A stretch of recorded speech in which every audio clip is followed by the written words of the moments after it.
Hello dear students, welcome back to Gateway Classes. आज हम start करने जा रहे हैं अपने यूनिट 4 की वन शॉट। ठीक है। और यूनिट 4 जैसे कि आपको पता है, यूनिट 4 नहीं, यूनिट 5 एक्चुअली। यूनिट 4 हम कर चुके हैं रिकॉर्ड। आज हम यूनिट 5 स्टार्ट करने जा रहे हैं। ठीक है। तो यूनिट 5 आपकी थ्योरेटिकल यूनिट है कम्प्लीटली। और इसमें कुछ हाइपोथेटिकल क्वेश्चन है जिनके मल्टीपल आंसर्स आपको अलग अलग बुक में देखने को मिलते हैं। थोड़ा सा उस पर भी हम नज़र डालेंगे कि कैसे उसको करना है। स्टार्ट करते हैं, डिले नहीं करते हैं। इसमें क्या क्या है आपका? इसमें सबसे पहला जो पोर्शन है इसमें, उसमें आपको थोड़ा सा स्विच गियर्स के बारे में समझना है कि स्विच गियर्स क्या होते हैं। ठीक है। फ्यूज़ क्या होते हैं, सर्किट ब्रेकर्स क्या होते हैं। तो different type off switch gears होते हैं। दूसरी टॉपिक जो है वो आपका types of wire and cables. ठीक है। और बस बार उसमें भी है। थर्ड पोर्शन जो आएगा उसमें आपके fundamental of earthing and lightning protection, दो टॉपिक आ जाएंगे। और लास्ट टॉपिक आएगा आपका टाइप्स ऑफ बैटरीज। ठीक है। तो चार टॉपिक हैं। तो इन चारों टॉपिक में से आपको क्वेश्चन मिलेंगे। अच्छा, क्वेश्चन इसमें चार ही टॉपिक हैं तो 4 या 5 ही क्वेश्चन बनते हैं, बहुत ज़्यादा क्वेश्चन बनते भी नहीं है। उसी में से 3 क्वेश्चन आपको मिलेंगे भी एग्जाम में। देखिए, कोई भी यूनिट आप करेंगे प्रैक्टिकली, उसमें से हर यूनिट में से आपको इक्वल वेटेज मिलना है। इक्वल वेटेज का मतलब ये है कि हर यूनिट का वेटेज 20% का होगा। 20% का मतलब ये है कि आपको हर यूनिट से 3 क्वेश्चन 7-7 मार्क्स के मिलेंगे। 7 × 3 21 मार्क्स का हर यूनिट से मिनिमम होगा, प्लस 2 मार्क्स के क्वेश्चन आएंगे वो अलग। ठीक है। तो आपको करना क्या है, अब इसमें से सेक्शन बी में 1 क्वेश्चन आएगा और सेक्शन सी में 2 क्वेश्चन आएंगे। ठीक है। यहां से आपको 2 में से 1 क्वेश्चन अटेम्प्ट करना है। और यहां से ये मैंडेटरी नहीं है कि आपको 5 यूनिट में से 1-1 क्वेश्चन आएगा, किसी 3 यूनिट के 3 क्वेश्चन करने हैं। तो अब इस यूनिट के क्वेश्चन थ्योरेटिकल होते हैं। थ्योरेटिकल क्वेश्चन को कई बार फायदा भी होता है, नुकसान भी होता है। नुकसान ये होता है कि आपको 7 नंबर का क्वेश्चन है, आप बहुत अच्छा लिखेंगे तो आपको 5 या 6 नंबर मिल जाएंगे। 1-2 नंबर चेक करने वाला कहीं ना कहीं काट लेता है। लेकिन अगर आपका न्यूमेरिकल है और आप उसमें कॉन्फिडेंट हैं तो आप न्यूमेरिकल करिए। लेकिन अगर आपका कॉन्फिडेंस कम है न्यूमेरिकल पे, तब आप थ्योरी पे जाइए। ठीक। तो ये अप्रोच होती है, अपनी अपनी स्टूडेंट टू स्टूडेंट वेरी करती है कि हम उस समय पे क्या डिसीजन लेते हैं। तो स्टार्ट करते हैं। सबसे पहले हम बात करते हैं स्विच गियर्स की। तो स्विच गियर्स क्या है उसी को समझ लेते हैं। देखिए, 2 वर्ड से मिलकर बना है, स्विच और गियर्स। Switch and gears. ठीक है। स्विचिंग करने के लिए जो इक्विपमेंट्स यूज होते हैं उनको हम स्विच गियर बोलते हैं। इसमें हम स्विचिंग भी करते हैं, इक्विपमेंट की प्रोटेक्शन भी करते हैं। तो सारी चीज़ों में जो प्रोटेक्शन इलेक्ट्रिकल का यूज़ हो रहा है, इलेक्ट्रिकल में जो भी हमारा इंस्टॉलेशन है उसमें कैसे कैसे हम प्रोटेक्शन के लिए इक्विपमेंट यूज़ करते हैं, जो हमारे एपरेटस होते हैं उनको यूज़ करते हैं। ठीक है। और स्विचिंग के लिए क्या यूज़ करते हैं, तो देखिए, आप जनरली अगर आपने कुछ ध्यान दिया हो तो घर में सबसे पहले क्या होता है कि मेन वायर से सप्लाई आती है, पोल से सप्लाई आती है, घर के मेन स्विच बोर्ड में आती है। वहाँ पे बहुत सारे एमसीबीज लगी होती हैं। पहले वो फ्यूज़ लगे होते थे कुछ वहाँ पे कनेक्शन को चेंज करने के लिए। अगर किसी के घर पे जनरेटर का कनेक्शन है तो वहाँ पे आपका एक बॉक्स लगा होगा जिसमें आप उसको अगर चेंज करते हैं तो वहां से क्या होता है कि वो कनेक्शन जनरेटर पे शिफ्ट हो जाता है, वो स्विच करने का काम करता है। तो कुछ स्विचेस लगे होते हैं, कुछ फ्यूज होते हैं, कहीं पे एमसीबीज लगी होती हैं। तो बेसिकली एमसीबीज क्या है, सर्किट ब्रेकर है, वो सब प्रोटेक्शन का पार्ट है। तो क्या क्या चीजें हो गई, apparatus used for switching, controlling and protecting the electric circuit are known as switch gears. तो स्विच गियर का मतलब समझ में आया कि जो स्विचिंग कराने के काम आ रहा है, हमारे इक्विपमेंट को प्रोटेक्ट करने के लिए यूज कर रहे हैं, उन एपरेटस को हम क्या बोलते हैं, स्विच गियर्स बोल देते हैं। ठीक। For example, circuit breakers, switches, switch fuse unit, offload isolators, HRC fuse, contractors, earth leakage circuit breaker, ये जितने भी सर्किट ब्रेकर्स हैं, फ्यूज हैं, रिलेज हैं। ठीक है। रिले भी एक स्विच गियर में ही आता है। ठीक। आइसोलेटर्स आते हैं। आइसोलेटर जनरली ऑफलोड पे ही काम होता है, दोनों का काम सर्किट को ब्रेक करना होता है। और आइसोलेटर का यूज करते हैं हम फॉर मेंटेनेंस पर्पस। कभी कभी क्या होता है कि आपका कोई इक्विपमेंट खराब होता है, उसको इक्विपमेंट को आइसोलेट करना होता है आपको सिस्टम से, तो आप क्या करते हैं, आइसोलेटर्स का यूज करते हैं, उसको आइसोलेट करते हैं सिस्टम से, उसको निकाल के बाहर रखते हैं, रिपेयर करते हैं, फिर लगाते हैं।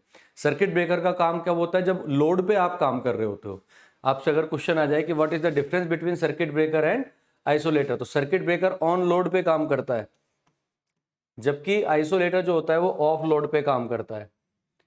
ठीक। ऑन लोड का मतलब क्या है, सप्लाई चल रही है, अचानक से कोई फॉल्ट हुआ, सर्किट ब्रेकर ऑपरेट हो जाएगा। जब वो ऑपरेट होगा उस समय वो लोड पर था। जबकि आइसोलेटर का फंक्शन कब होता है, अब फॉल्ट आया, सर्किट ब्रेकर ने सर्किट को ओपन कर दिया, करंट खत्म हो गई, लेकिन कहीं ना कहीं तो फॉल्ट हुआ, किसी ट्रांसफार्मर पे फॉल्ट हुआ, किसी मशीन पे फॉल्ट हुआ, अब उसको रिपेयर करना है तो आइसोलेटर से उसके सर्किट को ओपन करते हैं दोनों साइड से, ठीक, और फिर उस एपरेटस को बाहर निकालते हैं, देन रिपेयर करते हैं। तो ये डिफरेंस होता है, ये ऑन लोड काम करता है, ये ऑफ लोड काम करता है, ठीक है। तो एक एक करके फिर आगे इन सारी चीज़ों के बारे में जानेंगे। सबसे पहले बात करते हैं switch fuse unit. Switch fuse unit, देखिए दो वर्ड्स हैं इसमें, ध्यान से समझिएगा। पहला वर्ड है स्विच और दूसरा वर्ड है फ्यूज, ठीक है। स्विच का काम क्या होता है? कनेक्शन को चेंज करना, ऑन करना, ऑफ करना, या जनरेटर के कनेक्शन से मेन सप्लाई के कनेक्शन पे देना, मेन सप्लाई के कनेक्शन से जनरेटर के कनेक्शन पे शिफ्ट करना। तो बेसिकली ऑन या ऑफ या दो फंक्शन में स्विच करना, दो पोजीशन पे स्विच कराने का काम, जो नॉर्मल आप ऑन ऑफ स्विच होता है ना आपका, जैसे फैन को चलाना है तो ऑफ कर दिया और स्विच को ऑन कर दिया, बंद करना है तो ऑफ कर दिया, ठीक। तो वो चीज आप स्विच से करते हो। तो ये तो हो गया स्विचिंग ऑपरेशन परफॉर्म करने के लिए। और फ्यूज होता है प्रोटेक्शन के लिए, ठीक है। फ्यूज का यूज करते हैं हम प्रोटेक्शन के लिए। तो दो यूनिट इसमें आ गई। Switch is use to isolate the circuit from the supply purposely for repair and maintenance, और जनरली इसको हम मैनुअली ऑपरेट कर देते हैं या इसको हम स्विचिंग के लिए यूज करते हैं। फ्यूज का यूज होता है जनरली आपका प्रोटेक्शन के लिए। अगर आपके सर्किट में करंट ज्यादा हो जाए तो वो ऑपरेट हो जाता है। इन दोनों को जब हम मिलाते हैं, स्विच को और फ्यूज को, जब इन दोनों यूनिट को मिला के हम एक साथ रखते हैं तो उसको बोला जाता है स्विच फ्यूज यूनिट। अब इस चीज को प्रैक्टिकली समझिए। ये बॉक्स आपने अक्सर कहीं कहीं देखा होगा। अगर इस बॉक्स को आप ध्यान से देखें तो ये बॉक्स आपको कई जगह दिखा होगा। आपकी हो सकता है जो इलेक्ट्रिकल की लेबोरेटरी है, अगर आप लैब में जाएंगे तो वहां भी आपको देखने को मिल सकता है। कहीं जनरेटर रूम अगर आपकी बिल्डिंग में हो वहां भी देखने को मिल सकता है, घरों में भी देखने को मिलता है, ठीक है। तो ये जो पोर्शन आपको दिखाई दे रहा है ना, ये वाला, ये होती है आपकी स्विच यूनिट, ठीक। और ये जो ऊपर वाले दिख रहे हैं ना तीन, 1, 2 एंड 3, ये होते हैं आपके फ्यूज, ठीक है। ये होते हैं फ्यूज। ये जो हैंडल दिख रहा है, ये वाला हैंडल, इसको जब नीचे करते हैं तो ये कनेक्शन को डिस्कनेक्ट कर देता है, ठीक। जब उसको ऊपर करते हैं तो कनेक्शन को कनेक्ट कर देता है, ठीक है। इसमें 3 वे स्विच होता है, मतलब ये इसकी पोजीशन एक यहां होगी, एक पोजीशन इसकी मिडिल में आकर रुक जाएगा, मतलब अभी एक ऐसे दिखाई दे रहा है आपको, ठीक। थोड़ी देर बाद क्या होगा, मैं इसको बिल्कुल मिडिल पे ले आऊंगा तो ये सेकंड पोजीशन हो गई और थर्ड पोजीशन ये हो जाएगी, ठीक। यानी कि एक पोजीशन पे ये मेन लाइन से कनेक्ट होगा, एक पोजीशन पे ये जनरेटर की लाइन से कनेक्ट होगा, और जब बीच में होगा तो किसी भी लाइन से कनेक्ट नहीं होगा, ये डिस्कनेक्टेड होगा। तो ये 3 वे भी कनेक्शन इसमें होता है, ठीक। तो स्विच का काम क्या हो गया? कनेक्शन को चेंज करना, मेंटेनेंस पर्पस के लिए भी कर सकते हो। आपको ऑफ करना है, मान लीजिए आपकी लाइन में फॉल्ट आ जाए, ठीक, या आपको कोई दिक्कत आ रही है तो आप इसको डिस्कनेक्ट कर सकते हो मेन से। तो स्विच का काम हो गया। फ्यूज का काम हो गया प्रोटेक्शन देना। फ्यूज कैसे ऑपरेट करता है? मेन वायर जो होती है वो तीनों इसमें आके लगती है, तीनों फेज जो होते हैं वो इसमें आके लगते हैं। तो जब कोई फॉल्ट होता है तो फॉल्ट के केस में हमें पता है कि रेजिस्टेंस बहुत कम हो जाता है, ऑलमोस्ट जीरो हो जाता है, और करंट एकदम से इंक्रीज करती है, चाहे वो शॉर्ट सर्किट का केस हो या फिर ओवरलोडिंग हो जाए, आपके घर का लोड बहुत ज्यादा हो जाए, रिक्वायरमेंट से जितनी आप यूज करना चाह रहे हो उससे बहुत ज्यादा हो जाए। तब उस केस में क्या होगा, ये जो फ्यूज है इनके अंदर एक वायर होती है। ये फ्यूज कुछ इस तरह के होते हैं कि सपोज ये फ्यूज है, ठीक है, और इन फ्यूज पे इस तरह से यहां पर एक वायर होती है पतली सी, और वो वायर इस तरह से कनेक्ट होती है। तो जब मेन लाइन से करंट जाएगी और इस वायर के थ्रू होके जाएगी, और इस वायर में जब ये आई करंट फ्लो करेगी तो इसमें लॉसेस होंगे, ठीक है। अगर ये करंट बहुत ज्यादा हो जाएगी तो लॉसेस बहुत ज्यादा होंगे, आई स्क्वायर लॉस, और आई स्क्वायर आर लॉस होने की वजह से ये वायर मेल्ट कर जाएगी और सर्किट ब्रेक हो जाएगा। तो इस तरह से ये फ्यूज ऑपरेट होते हैं। आपको करना क्या है, रिपेयर करने के लिए इसको बाहर खींच के निकालेंगे, इस वाले पोर्शन को हम ऊपर से निकाल सकते हैं, ये डिटैचेबल होता है, आप इसको इजीली बाहर निकाल सकते हैं। वायर को हटा के फेंकेंगे, दूसरी नई वायर उसमें बांधेंगे, स्विच रिपेयर हो गया। इतना सा काम होता है, कोई भी कर सकता है, एक छोटा बच्चा भी कर सकता है आराम से रिपेयर, तो कोई दिक्कत नहीं। फ्यूज को रिवायरेबल होता है, यूज कर सकते हैं। तो यही चीज कहलाती है हमारी स्विच फ्यूज यूनिट, जिसमें स्विच भी लगा होता है, फ्यूज भी लगा होता है, कंबाइंड यूनिट होती है, ठीक है। नोट्स आपको इसमें मैंने पूरे डिटेल में दे दिए, आप इसको एक बार रीड कर सकते हैं, ठीक है। आगे बढ़ते हैं, ठीक है। नेक्स्ट आपका जो क्वेश्चन आता है, ये क्वेश्चन अक्सर पूछा जाता है एकेटीयू में, ठीक है, कि सिंपल क्वेश्चन पूछा जाएगा, ज्यादा कोई डिटेल में नहीं जाते। इन जनरल आपसे पूछा जाएगा right short note on MCB, MCCB and ELCB, किन्हीं 2 पे भी पूछ सकता है अगर 7 नंबर में पूछ रहा है। अगर 7 मार्क्स में पूछ रहा है तो हो सकता है तीनों पे पूछ ले। अगर तीनों पे पूछ रहा है तो आपको एक एक पैराग्राफ तीनों के साथ में लिखना है, ठीक है। बहुत ज़्यादा डिटेल में जाने की जरूरत नहीं है कि एक एक पेज आप तीनों के लिए भरें। आप 7-7 8-8 लाइन हर किसी के बारे में लिख सकते हैं, दैट इज सफिशिएंट, ठीक। बहुत ज़्यादा डिटेल में लिखने की जरूरत उसमें नहीं होती है। तो देखिए एमसीबी क्या होती है। अब फ्यूज हमने पढ़ा अभी। फ्यूज क्या होता है, प्रोटेक्शन के लिए यूज किया, वायर मेल्ट हो जाती है, उसको बाहर निकालना पड़ता है, फिर उस वायर को जोड़ना पड़ता है, तब लगाना पड़ेगा, तब वो काम करेगा। बट एमसीबीज में क्या है कि ये ऑटोमेटिक होती हैं। अगर फॉल्ट हुआ तो ट्रिप कर जाएंगी। जैसे आपके घरों में होता है ना, कभी कभी शॉर्ट सर्किट हो जाता है या कोई ओवरलोड की वजह से एमसीबी ट्रिप कर जाती है। आप अपना आराम से फॉल्ट क्लियर करिए, एमसीबी को उठा दीजिए, वो फिर से चलने लगेगी। मतलब वो ऑटोमेटिक काम कर रही है और आपको उसको निकालने की जरूरत नहीं है, दोबारा वायरिंग नहीं करनी है, कुछ नहीं करना है, आपको जस्ट उसे उठा देना है और वो दोबारा काम करने लगती है। तो आज की डेट में एमसीबी ज्यादा पॉपुलर है। जितना भी जो हमारे घरों में या छोटी छोटी जगह पे जहां पे भी आप देखेंगे, आपको ये एमसीबीज लगी हुई बहुत मिलेंगी। 5 एम्पियर की, 15 एम्पियर की, 32 एम्पियर की, 64 एम्पियर की। डिपेंड करता है कि कितना लोड हमें उस पर चलाना है। हर लोड के हिसाब से 100 एम्पियर तक की ये आराम से आती हैं। अप टू 100 एम्पियर हम एमसीबीज का यूज इजीली कर सकते हैं, ठीक है। तो एमसीबीज का समझ में आया। एमसीबीज काम कैसे करती हैं, तो देखिए एमसीबीज के जो मेन जो कंपोनेंट्स हैं वो क्या क्या है, वो मैंने यहाँ पे दिए हुए। मेन कॉन्टैक्ट्स है, ट्रिप यूनिट है, टर्मिनल है, हाउसिंग है, ट्रिप स्प्रिंग है। पहली तो जो वर्किंग समझ में आई। वर्किंग क्या कहती है कि जब भी ओवरलोड होगा ट्रिप कर जाएगा। ट्रिप सर्किट लगा होता है, वो ट्रिप कर जाएगा, सर्किट प्रोटेक्ट हो जाएगा, ठीक है। अब वो ट्रिप सर्किट कैसा होता है, थोड़ा सा उसका आइडिया इस डायग्राम से आपको मिलेगा, ठीक है।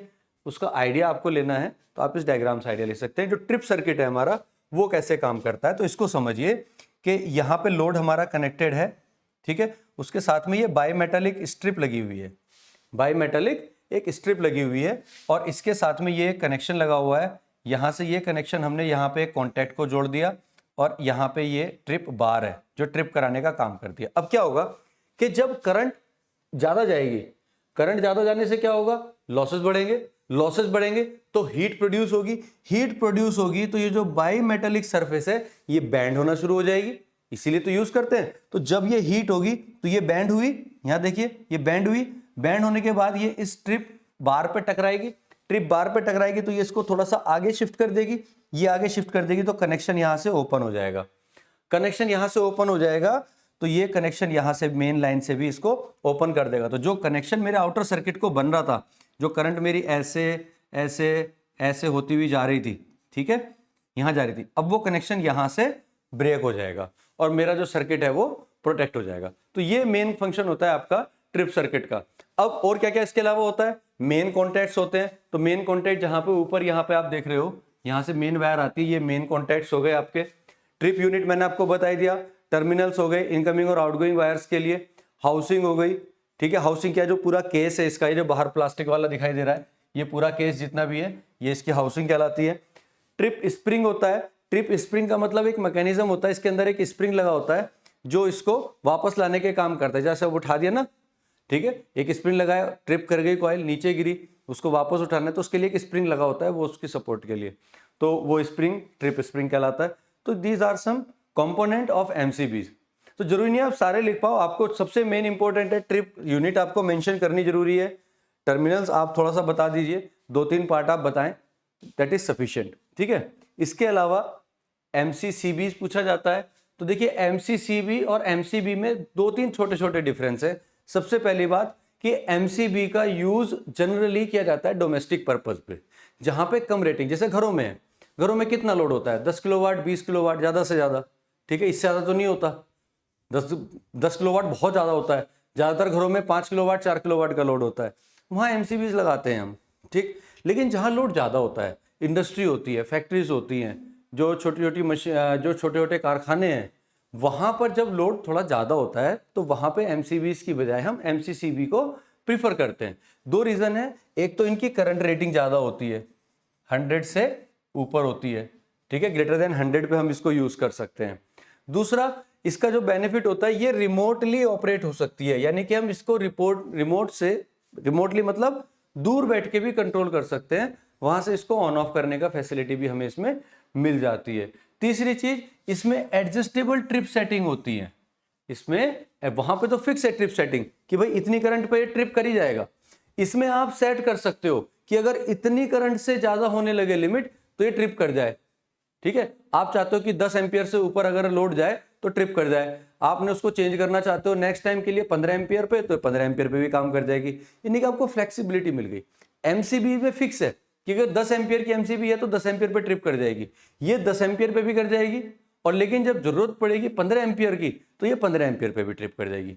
कॉस्ट जरूर बढ़ जाती है भाई, अगर फैसिलिटी है तो कॉस्ट तो बढ़ेगी बढ़ेगी, तो ये थोड़ा सा कॉस्टली पड़ती है उससे। ठीक है, बाकी जो ओवरऑल वर्किंग का कंसेप्ट है वो लगभग इसमें सेम होता है। वही बायोमेटेलिक स्ट्रिप होती है, कॉन्टैक्ट में जब ओवरलोड होगा तो कॉन्टैक्ट एक्सपेंड करेंगे, कॉन्टैक्ट एक्सपेंड करेंगे, ट्रिप होगी कॉइल, ठीक है, और उससे आपका सर्किट प्रोटेक्ट होगा। एक चीज और होती है, जब आपके कॉन्टैक्ट खुलते हैं, जो कॉन्टैक्ट्स हैं, जैसे जो मेन लाइन, एक ये कॉन्टैक्ट है, एक ये कॉन्टैक्ट है, अब दोनों कॉन्टैक्ट जब फॉल्ट की कंडीशन होगी तो ये कॉन्टैक्ट खुलेंगे ऐसे। तो आप कभी महसूस करना, जब आप फ्यूज निकालते हो या आप अगर लाइव वायर है उनको जोड़ रहे हो या उन वायर को खोलते हो तो उसमें स्पार्किंग होती है। ठीक है, आपका भी ध्यान देना, या कनेक्शन लूज रह जाए तो उसमें स्पार्किंग होती है। आप कोई बड़े सॉकेट में छोटा प्लग लगाना ताकि जो ढीला रहे, तो उसमें क्या होती है, स्पार्किंग होती रहती है। ठीक, वो स्पार्किंग क्यों होती है, कि कनेक्शन लूज है। तो जब ये कॉन्टैक्ट्स खुलते हैं, अभी जो पिछली वाली आपको डायग्राम बताया था, जब ये कॉन्टैक्ट्स खुलेंगे, जब ये कॉन्टैक्ट्स खुलेंगे तो खुलने पे स्पार्किंग प्रोड्यूस होती है। क्योंकि शॉर्ट सर्किट करंट बहुत ज्यादा होती है, करंट ज्यादा होने की वजह से स्पार्किंग भी ज्यादा होगी, और स्पार्किंग जितनी ज्यादा होगी उतना ज्यादा उसका टेम्परेचर होगा। तो हम ये क्या करना होता है, एक अरेंजमेंट इनमें दिया जाता है जो उस आर्क को, या जो स्पार्क डेवलप हो रहा है उसको वो वैनिश कर सके, उसको वो खत्म कर सके। तो उसके लिए यूज करते हैं हम आर्क शूट्स होते हैं, कहीं इसमें मैंने मेंशन किया होगा, या hence there in MCBB there are arc shoots which suppress the arc। जो आर्क होती है उसको दबाने का काम करते हैं, यानी कि आर्क की इंटेंसिटी को कम कर देते हैं, आर्क का एरिया बढ़ा देते हैं। जब उसका एरिया बढ़ जाएगा तो इंटेंसिटी कम हो जाएगी, वो डैमेज नहीं करेगी। ठीक है, तो ये लगा होता है। बाकी जो डिफरेंसेस थे वो मैंने आपको बता दिए। वर्किंग ऑलमोस्ट सेम होती है जो एमसीबी की होती है, बहुत ज्यादा डिफरेंस नहीं होता है। ठीक है, कुछ फैसिलिटीज इसमें, कुछ ऑप्शंस थोड़े ज़्यादा मिल जाते हैं, जैसे ट्रिप सेटिंग आप अपने हिसाब से चेंज कर सकते हो, रिमोटली ऑन ऑफ कर सकते हो। ठीक है, करंट रेटिंग ज़्यादा होती है, करंट रेटिंग ज़्यादा होती है तो इंडस्ट्रियल पर्पज से इसका यूज़ ज़्यादा किया जाता है, कमर्शियल पर्पज में इसका यूज़ ज़्यादा किया जाता है, ना कि डोमेस्टिक पर्पज में। डोमेस्टिक के लिए तो वही ठीक है, सस्ती आती है, घर में यूज़ कर सकते हैं आराम से। ठीक है, आगे बढ़ते हैं। नेक्स्ट आ जाता है ELCB, अर्थ लीकेज सर्किट ब्रेकर। ठीक है, अर्थ लीकेज सर्किट ब्रेकर में दो टाइप के अर्थ लीकेज सर्किट ब्रेकर होते हैं, एक करंट ऑपरेटेड होता है और एक वोल्टेज ऑपरेटेड होता है। करंट ऑपरेटेड सर्किट ब्रेकर में क्या होगा, आप इस डायग्राम से समझिए कि ये 3 फेज हैं, तीनों फेज पे हमने ये CT लगाया। ठीक है, करंट ट्रांसफार्मर, करंट ट्रांसफार्मर का काम क्या है, करंट को कंटिन्यूअसली मेजर करना, करंट को कंटिन्यूअसली मेजर करना। अब ये फेज पे लगा हुआ है, करंट को आराम से मेजर कर रहा है। इन नॉर्मल कंडीशन जब फेज बैलेंस्ड होता है, अगर आपने थोड़ा सा कुछ नहीं भी पढ़ा है, चलो मैं बता देता हूं, जब फेज बैलेंस्ड होते हैं, 3 फेज हैं, तीनों फेज जब बैलेंस्ड होते हैं तो ये जो न्यूट्रल पॉइंट होता है, जो कॉमन पॉइंट है तीनों का, इसको हम न्यूट्रल पॉइंट बोलते हैं या अर्थिंग पॉइंट बोलते हैं। इसमें करंट हमारी 0 होती है, इसमें कोई भी करंट नहीं होती है। कब, जब ये बैलेंस्ड होता है। ठीक है, बट अगर कोई फॉल्ट आ जाए, अगर कोई फॉल्ट सिस्टम में आ जाए तो ये बैलेंस बिगड़ जाता है। और जब ये बैलेंस बिगड़ता है, बैलेंस का मतलब समझ रहे हो कि इनका इंपीडेंस सेम है, इन तीनों में वोल्टेज सेम है, इन तीनों में करंट का अमाउंट सेम है, बस ये तीनों एक दूसरे से 120 डिग्री पे स्पेस्ड है, मैग्नीट्यूड सबका सेम है। अब अगर ये बैलेंस बिगड़ जाए, किसी एक फेज पे फॉल्ट आ जाए, उसका रेजिस्टेंस गड़बड़ा जाए, तो सारे फेज की वोल्टेज और करंट गड़बड़ा जाएंगी। तो उस कंडीशन में जब अनबैलेंस्ड केस होता है, तो अनबैलेंस्ड केस में अर्थ वायर में भी करंट फ्लो होने लगता है, अर्थ वायर के अंदर IA फ्लो होने लगेगा। और जब ये IA फ्लो होगा, इसी करंट को हम सेंस कर लेंगे। जैसे ही इस अर्थ वायर में करंट फ्लो होगा, कोई भी फेज डिस्टरबेंस होगा, अर्थ वायर में जैसे ही करंट फ्लो होगा, इसके अंदर आपकी जो ट्रिप कॉइल लगी है ये एक्टिवेट हो जाएगी और ये ट्रिप कॉइल आपकी सर्किट ब्रेकर को ओपन कर देगी। ठीक, बात समझ में आई? तो जब फॉल्ट की कंडीशन होगी तब अर्थ वायर में भी करंट जाएगी, तो ये अर्थ वायर में जो करंट जाएगी उसको ये जैसी सेंस करेगा कि अर्थ वायर में करंट आ रही है, तुरंत उस सर्किट पे ये ब्रेकर जो भी लगा हुआ है हमारा सर्किट ब्रेकर वो काम करना शुरू करेगा। उस तरह से आपकी जो अर्थ की वजह से जो करंट में जो अर्थ फॉल्ट हो रहा है उस पर ये ऑपरेट कर जाती है। ठीक है, तो इतना सा फंक्शन है करंट ऑपरेटेड अर्थ लीकेज सर्किट ब्रेकर का। एक पॉइंट इसमें आप नोट कर सकते हैं कि जो अर्थ लूप इंपीडेंस है वो अप टू 40 ओम होता है, उससे ज़्यादा का नहीं होता है। इसी पे आप इसको अप्लाई कर सकते हैं। ठीक है, दूसरा होता है वोल्टेज ऑपरेटेड। वोल्टेज ऑपरेटेड को समझिए कि एक हमने अर्थ प्लेट ले ली या अर्थ, ये वाला अर्थ कंटिन्यूटी कंडक्टर होता है, और एक ही आपका जो मेन फेज है, इन दोनों के वोल्टेज लेवल को चेक करता है। मतलब वो करंट ऑपरेटेड थी तो करंट को सेंस कर रहा था, ये वोल्टेज ऑपरेटेड है तो वोल्टेज को सेंस करेगा। क्या करेगा कि जो अर्थ कंटिन्यूटी कंडक्टर है, ये कंडक्टर और इसके कंडक्टर के बीच के वोल्टेज को ये कंटिन्यूअसली मॉनिटर करता है।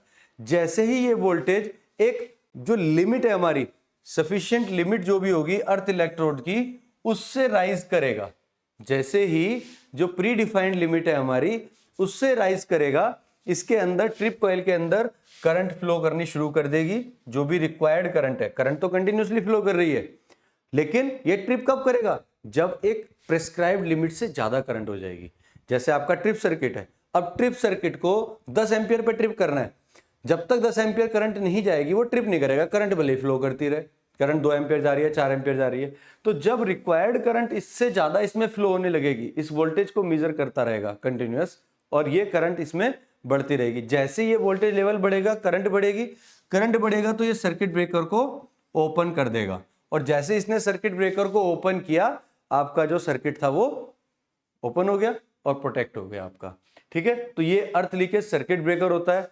तो इसका बेनिफिट क्या होता है? अर्थ लीकेज सर्किट ब्रेकर बहुत जरूरी है, क्योंकि कई बार क्या होता है, अर्थिंग की वजह से, स्मॉल लीकेज करंट की वजह से कभी कभी शॉक भी लग सकता है, सेफ भी नहीं होता है, आपका अननेसेसरी बिल आता रहेगा, आपको ये पता ही नहीं चलेगा, आपका बिल ज्यादा आना शुरू हो जाएगा, आपको ज्यादा उसके लिए पे करना पड़ेगा।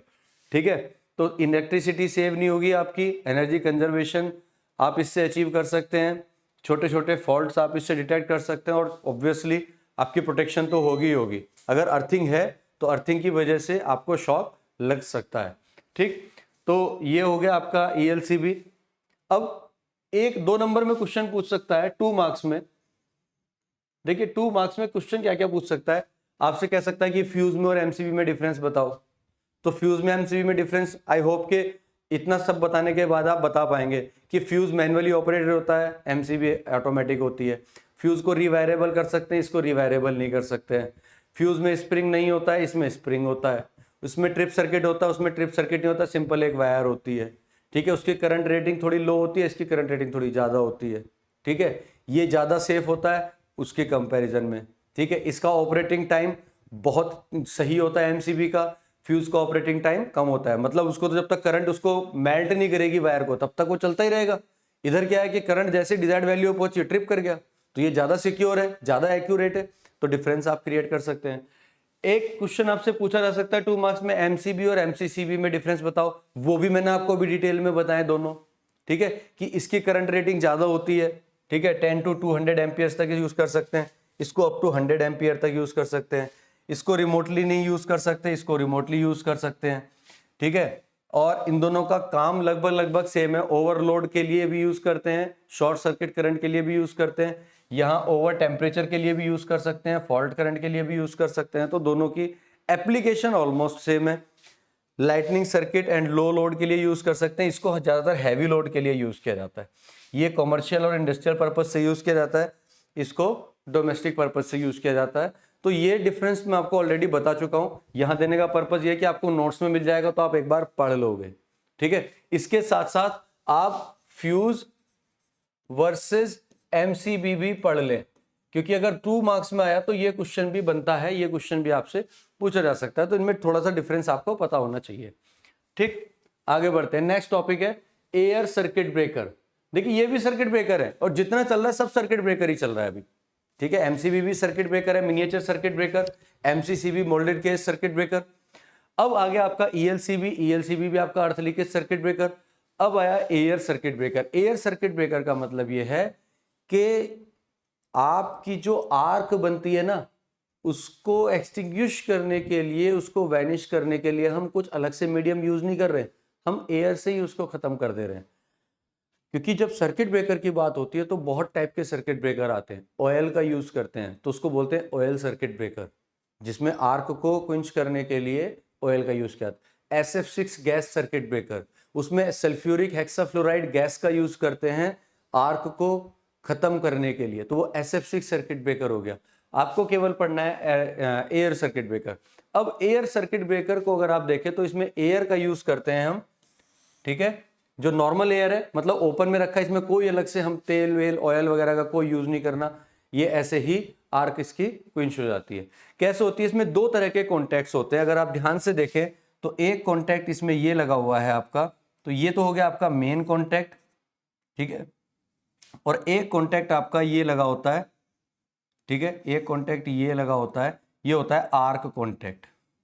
आर्क कॉन्टैक्ट, आर्क का मतलब समझ में आया? जब कॉन्टैक्ट रिलीज होगा तब वहां स्पार्क होगा, उसी को हम आर्क बोल रहे हैं, उसको हम आर्क बोल रहे हैं। अब होगा क्या कि जब भी फॉल्ट का केस होगा, जब भी फॉल्ट का केस होगा, उस केस में ये कॉन्टैक्ट खुलने की कोशिश करेगा। वर्किंग बता रहा हूं भी आपको, ये कॉन्टैक्ट खुलने की कोशिश करेगा। अब जब ये कॉन्टैक्ट इधर की तरफ खुलेगा, जो कि इस पोजीशन में हमें दिखाई दे रहा है, ठीक है, ये खुलने की कोशिश करेगा। तो जब ये खुलेगा तो पहले तो ये खुलेगा, लेकिन ये कॉन्टैक्ट अभी नहीं खुलेगा। पहले आपका एक सेकेंड,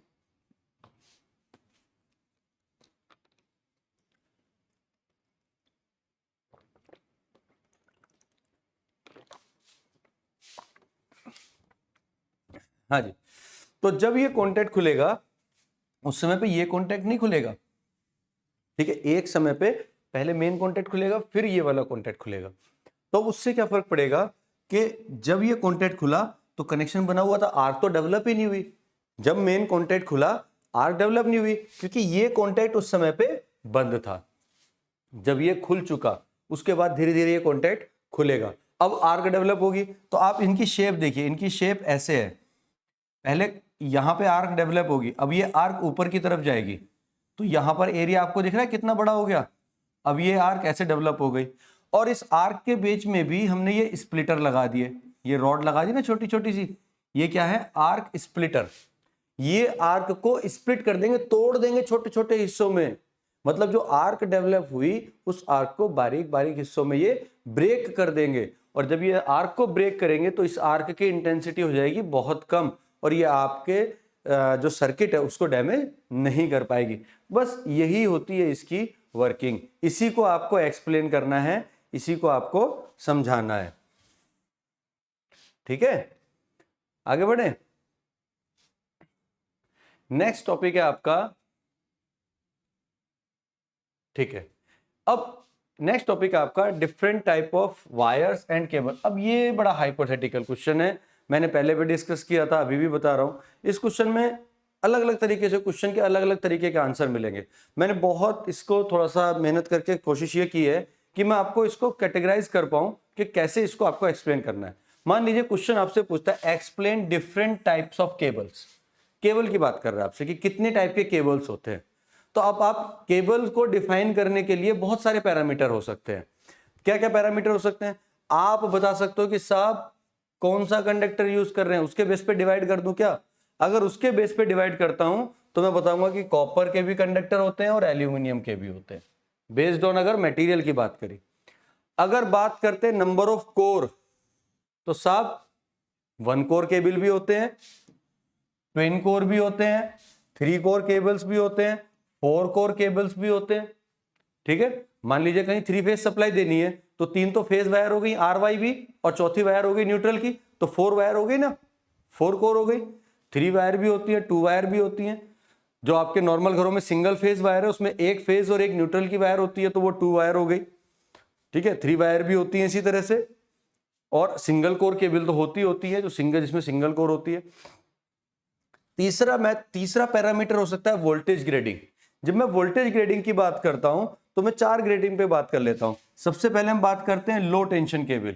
लो टेंशन केबल मतलब जो केबल आपके अप टू 6.6 किलो वोल्ट तक यूज कर रहे हैं उनको हम लो वोल्टेज केबल बोलते हैं, या low tension cable. Medium tension cable बोलते हैं जिनको हम 11 केवी तक यूज करते हैं, ठीक। और इनको कभी कभी बेल्टेड केबल भी बोलते हैं। बेल्टेड केबल का मतलब ये होता है कि उनको आपस में बेल्ट के थ्रू बांध के रखा जाता है, भी बताऊंगा थोड़ा सा डायग्राम में। हाई टेंशन केबल होता है 22 टू 33 केवी तक हम हाई टेंशन केबल यूज करते हैं। ये वोल्टेज लेवल बहुत हाई हो गया, 22,000 वोल्ट, ठीक है ना। 22 केवी, 33 केवी और मोर देन 33 केवी का केबल जब यूज करते हैं तो उसको हम बोलते हैं एक्स्ट्रा हाई टेंशन केबल, ठीक है, या EHV cable, extra high voltage cables. ये केबल, इसके अंदर भी कैटेगरी होती हैं। गैस फील्ड होता है, ठीक है, और ऑयल फील्ड होता है, ठीक। तो इतने तरह के वोल्टेज के बेस पे हो गया, ठीक है। अब बेल्टेड केबल में क्या होगा कि मान लीजिए आपका ये कंडक्टर है, ठीक, इसके अंदर 3 कंडक्टर हैं। ये 3 कंडक्टर को एक बेल्ट के थ्रू आपस में बांध के रखा जाता है ताकि उधर भागे ना। फिर इसके ऊपर आर्मरिंग होती है, फिर इसके ऊपर एक और लेयर की आर्मरिंग होती है, फिर बाहर कोटिंग होती है। तो इस तरह से आपका ये कंडक्टर होता है, ठीक। तो बेल्टेड केबल इसको बोलते हैं। गैस फील्ड केबल, उसमें डक्ट बने होते हैं, गैस की वजह से गैस उसमें डाल देते हैं ताकि जो उसके बीच में वॉइड्स हैं वो खत्म हो जाए। बहुत सारे अरेंजमेंट करने पड़ते हैं। तो ये बड़ा डिटेल्ड टॉपिक है केबल का, इतना छोटा टॉपिक नहीं है। आपको शॉर्ट में बताना है तो आपके लिए इतना सफिशिएंट है। टाइप्स ऑफ इंसुलेशन आप बता सकते हो कि साहब इंसुलेशन के टाइप से बताएं, तो बहुत टाइप का इंसुलेशन यूज होता है। वल्कनाइज इंडिया रबर यूज करते हैं, VIR, ठीक है। टफ रबर शीट का यूज कर सकते हैं, लेड शीट केबल का यूज कर सकते हैं, PVC का यूज कर सकते हैं। फ्लेक्सिबल केबल्स होते हैं, XLPE केबल होता है। XLPE केबल लास्ट ईयर अलग से पूछा गया था, वो मैंने डिटेल्ड सॉल्यूशन दिया हुआ है, एप्लीकेशन में सॉल्यूशन अपलोड है। केबल का पूरा कंस्ट्रक्शन डायग्राम वो डिटेल में उसको मैंने सॉल्यूशन दिया हुआ है, आप वहां से रेफर इसको कर सकते हैं अगर अलग से पूछा जाता है। बाकी कोई भी अलग से इसमें और पूछा नहीं जाएगा, ठीक है। तो ये हो गई कैटेगरी कि इसमें केबल को आपने डिफाइन कर दिया कि कितने टाइप्स के केबल होते हैं, ठीक। अब क्या क्वेश्चन बन सकता है, पूछ सकता है डिफरेंट टाइप ऑफ वायर्स, ठीक है, जो कि लास्ट ईयर। अब देखिए केबल को हमने डिफाइन कर दिया। केबल जनरली यूज किया जाता है जहां हाई वोल्टेज की बात करते हैं। घर के अंदर अंदर जो वायर यूज हो रही है वो तो वायर ही है ना, नॉर्मल। अब वो वायर कितनी तरह की होती हैं, जनरली जितना हम समझते हैं, हम 2 तरह की वायर पढ़ते हैं। सिंगल कंडक्टर वायर की बात करते हैं, सिंगल कंडक्टर वायर होती है। सिंगल कंडक्टर वायर में भी 2 तरह की होती हैं, single stranded wire, single solid wire. अब ये देखिए, ये वायर आपको दिखाई दे रही हैं, ये सब सिंगल कंडक्टर है, एक कंडक्टर पूरा है, ये इसके ऊपर इंसुलेशन है।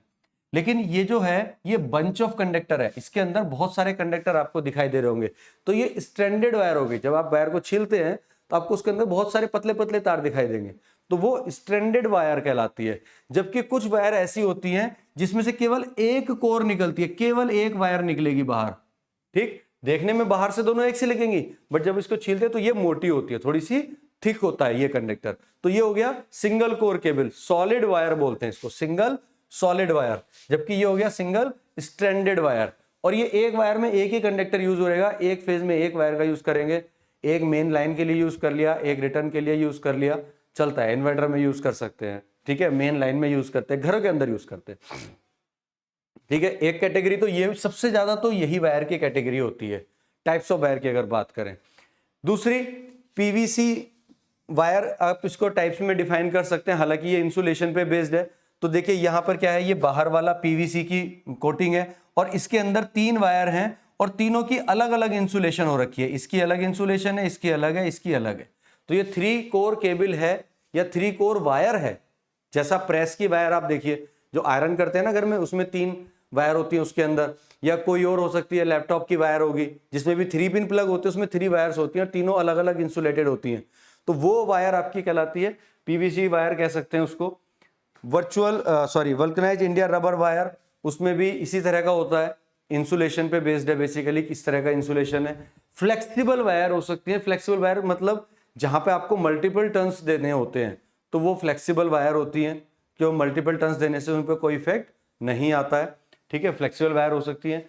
तो ये कैटेगरी हम डिफाइन कर सकते हैं टाइप्स ऑफ वायर के लिए, ठीक है। इनकी वोल्टेज रेटिंग कम होती है, इनकी वोल्टेज रेटिंग या करंट रेटिंग आपकी in general up to 15 ampere, ज्यादातर 15 एम्पियर तक की ये होती है। 15 टू जो मेन वायर होती है 15 वायर की 15 एम्पियर तक की होती है जो घरों के अंदर होती है, और जो मेन केबल बाहर से आ रहा है वो 60 एम्पियर, 70 एम्पियर, 100 एम्पियर तक का हो सकता है, जो मेन केबल पोल से आपके घर तक आता है, ठीक है जी। तो ये बात हुई। अब इसके बाद आगे बढ़ते हैं। इसके बाद कंस्ट्रक्शन अगर पूछता है आपसे कि केबल की कंस्ट्रक्शन बताओ जी, तो कंस्ट्रक्शन में आपको ये डिफाइन करना है। टाइप्स ऑफ केबल पूछेगा तो ये डिफाइन मत करके आना, अगर कंस्ट्रक्शन पूछता है तो ही डिफाइन करना है। तो कंस्ट्रक्शन में क्या बताएंगे कि सर ये तो होती है मेन कंडक्टर, इस कंडक्टर को हमने इंसुलेट कर दिया, अलग वाले को इसको कर दिया, यानी कि तीनों पे अलग अलग इंसुलेशन है, पेपर का इंसुलेशन है तीनों पे। उसके बाद हमने ये बीच में फिलिंग कर दी इसको शेप देने के लिए, ये एक एक लेयर काट के दिखाया गया डायग्राम में। इसके बाद ये हमने ऊपर लेड शीट लगा दी ताकि इसको मैकेनिकल प्रोटेक्शन मिलती रहे। उसके बाद हमने बेडिंग कर दी, जाली सी जो होती है ये, ताकि इसको मैकेनिकल प्रोटेक्शन मिले। आर्मरिंग हमने कर दी ताकि इस पे जो बाहर से प्रेशर पड़ रहा है, कुछ पड़ रहा है, उसका कोई इफेक्ट ना आए।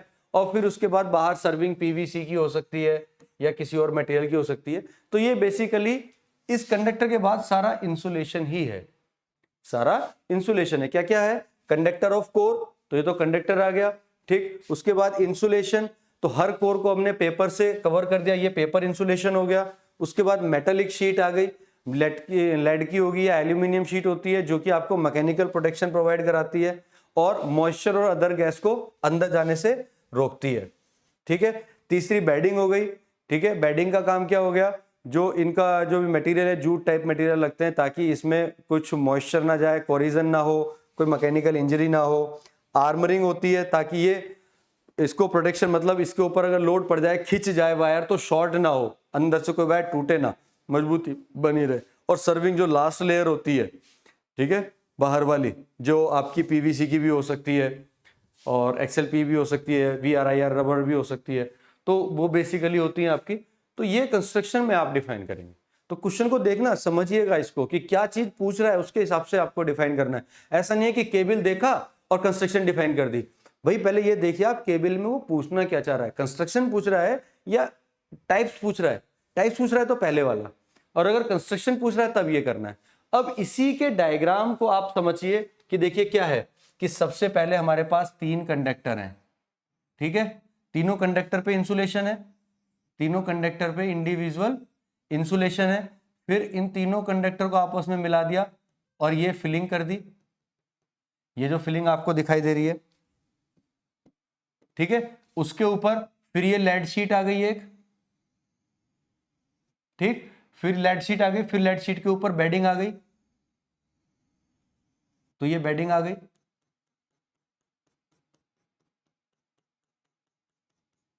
ठीक है। ये बेडिंग हो गई। बेडिंग के ऊपर फिर ये क्या हो गया, आपकी आर्मरिंग हो गई, तो एक और आर्मरिंग आ गई।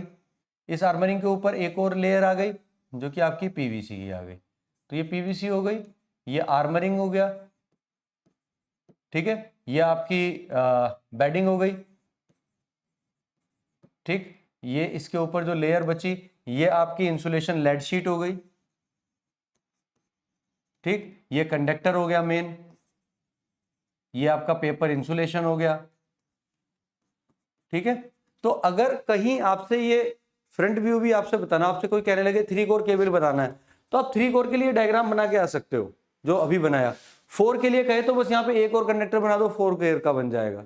2 के लिए बनाना, 2 के लिए बना दो। मतलब हमें नहीं पता एग्जामिनर क्या सोच के पेपर बना रहा है, वो क्या बनाना चाहता है, वो क्या पूछना चाहता है, लेकिन आपको एक विजन क्लियर होना चाहिए कि आपको बनाना कैसे है। क्योंकि तरीका तो देखिए वो सही नहीं होगा। अगर मैं आपको बताऊं कि 4 केबल बनाने तो उसमें ऑयल फील्ड भी बनाने का तरीका अलग होता है, लेकिन इन जनरल आप ये जनरल एक डायग्राम बना सकते हैं। जनरल डायग्राम में इसको हम ये नहीं कह सकते कि ये 100% एक्यूरेट बनेगा, लेकिन कुछ जगह पे ये सही है कुछ जगह पे जैसे EHV केबल आ गया एक्स्ट्रा हाई वोल्टेज में, तो वो वहां पे सही नहीं होगा, लेकिन फिर भी आप एग्जाम में लिखेंगे तो उतना वो वैलिड माना जाएगा, क्योंकि इतना डिटेल में आप नहीं बता सकते, उसके लिए आपको पूरा सब्जेक्ट स्टडी करना होगा। और ये अपने आप में एक बड़ा टॉपिक है, इसको स्टडी करने में टाइम लगता है, क्योंकि डिफरेंट टाइप ऑफ केबल्स में पूरा एक इसका चैप्टर, अच्छा खासा चैप्टर है, ठीक है। तो इस पर हम बहुत ज़्यादा टाइम खराब नहीं कर सकते। आगे बढ़ते हैं। हाँ, बस बार का काम क्या है, ये भी इंपॉर्टेंट क्वेश्चन है, AKTU में पूछा जा सकता है, ठीक है, अलग से पूछा गया है, 2 नंबर में क्वेश्चन आएगा, हालांकि अगर आएगा तो 2 मार्क्स के लिए अच्छा क्वेश्चन है कि एक्सप्लेन बस बार। तो बस बार का क्या काम होता है, जैसे बस का काम होता है ना, एक बस होती है, मल्टीपल सवारी उसमें चढ़ती है और डेस्टिनेशन पे अपना चली जाती है। तो यहाँ क्या होता है कि आप बार देख रहे हो, ये यहाँ पे रेड वाली वायर आएगी,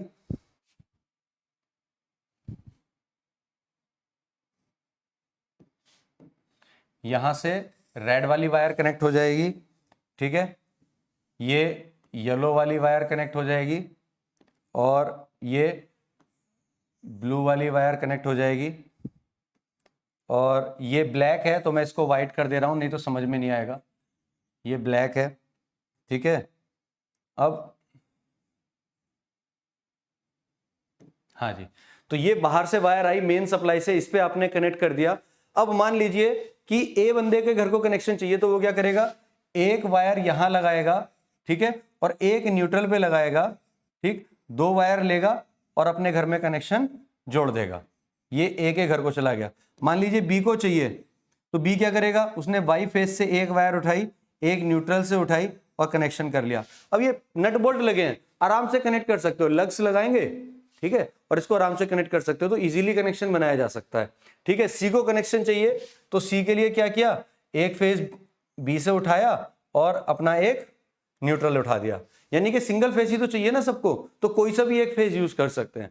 तो बस बार से मल्टीपल कनेक्शन आप बड़ी इजीली ले सकते हो, और विदाउट एनी, जो वो देखते हो ना कि कई बार खंबे पे इतने सारी वायर हो जाती है, समझ में नहीं आता किसका कौन सा वायर है, और वो वायर के कनेक्शन भी लूज होते हैं, स्पार्किंग होती रहती है, जलते रहते हैं, फॉल्ट हो जाते हैं। इसकी हेल्प से वो समस्या खत्म हो जाएगी। तो यहाँ पे कनेक्शन बड़े स्मूथ होते हैं, इजीली आइडेंटिफाई कर सकते हैं, और कोई ना तो उसमें स्पार्किंग की समस्या आती है, ना कोई और प्रॉब्लम आती है। तो ये बस बार का यूज होता है। ये बस बार होती है, नॉर्मल बार है, कॉपर कंडक्टर है। तो आप इसका अगर डायग्राम बनाना चाहेंगे तो डायग्राम भी आप इसका बना सकते हैं कि 3 बार बना दीजिए कि आर वाई बी, और ए के 4 बार आर वाई बी और ब्लैक, ठीक है। ये न्यूट्रल वायर हो गया, ठीक है, इसमें हमने नट बोल्ट लगा दिया यहाँ 4, ज्यादा भी हो सकते हैं, बड़ी बस बार भी होती है, छोटी भी, डिपेंडिंग अपॉन कनेक्शन।